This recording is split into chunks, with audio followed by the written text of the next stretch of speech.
Hey there, this is Courtney Starhart, and I'm here to give you some basic tips on health that are important for your life, with or without plant medicine, but are really excellent to use when you're preparing for an ayahuasca journey or you're trying to transform your life by building new neural networks.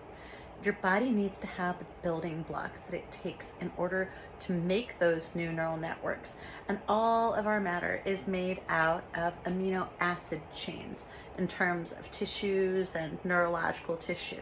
So no Lego building blocks, no castle. You got to make the new neural networks. So here we have just the most delicious smell. This is Earl Gray. I get it in bulk. And I'm making kombucha, okay?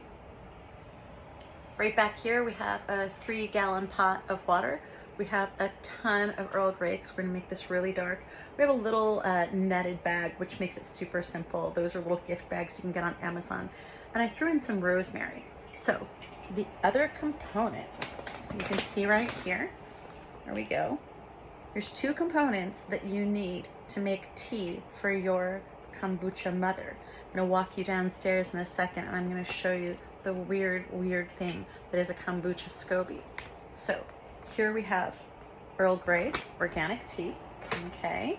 And that's bulk loose leaf. It is not terribly expensive. Please don't waste your time or money on getting tea bags because they have lots of metal and lots of waste and they're pretty toxic, by the by. The second component that goes into making kombucha is raw sugar. You can see I have all of my bulk stuff up there in the cabinet. So this is just plain raw sugar. Organic, balanced plantation without pesticides or chemical fertilizers.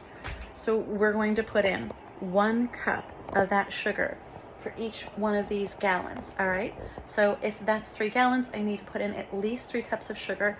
I usually allow this tea to steep. Once the water has cooled down from a boil, then you want to let it sit until it's not at that high temperature. High temperatures burn phytochemicals, okay? So we want to let that cool a little bit. We're going to take this bag, we're going to throw the whole thing in there, and we're going to let that steep overnight, 5 to 8 hours, all right? Now, when that is nice and cool, we'll put the sugar in. Sometimes I have to warm it up a little bit because the sugar has to melt in solution. So here we go. I'm going to show you my little kombucha operation down here.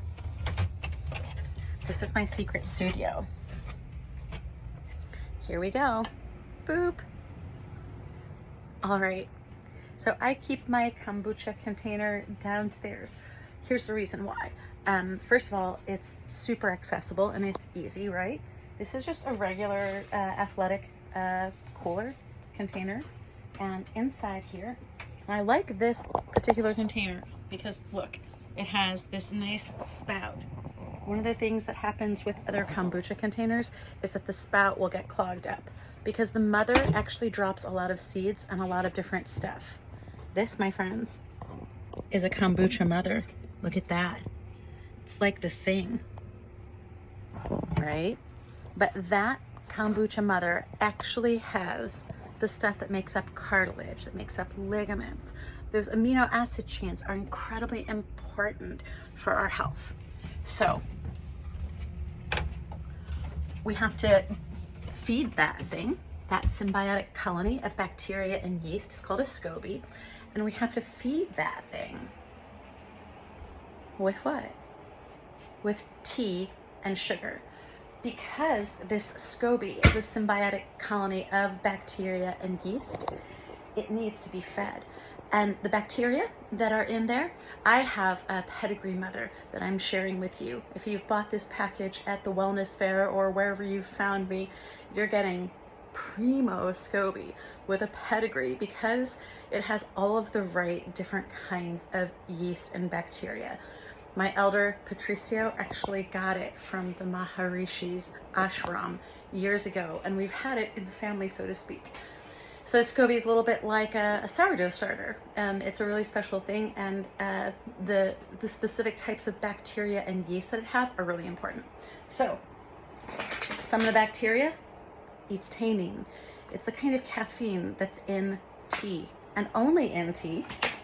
And so the other stuff, the yeast that we're so familiar with when it's in the wrong balance, the yeast eats sugar. So here's the thing, that SCOBY is going to be eating the caffeine and the sugar, and that's great. As it goes through its cycle over a month, over 28 days, the SCOBY is going to have eaten all of the sugar and the caffeine. So as it's brewing and it's boiling down kind of, and you're siphoning it off and drinking it, then you're getting more of the medicine, more of the amino acids, and less of the sugar and the caffeine. Kombucha is famous for actually detoxing. It pulls heavy metals and other toxins out of the gut. And it also helps to replenish the lining of the gut. And it also provides all of the amino acids that a person needs to stay young and healthy.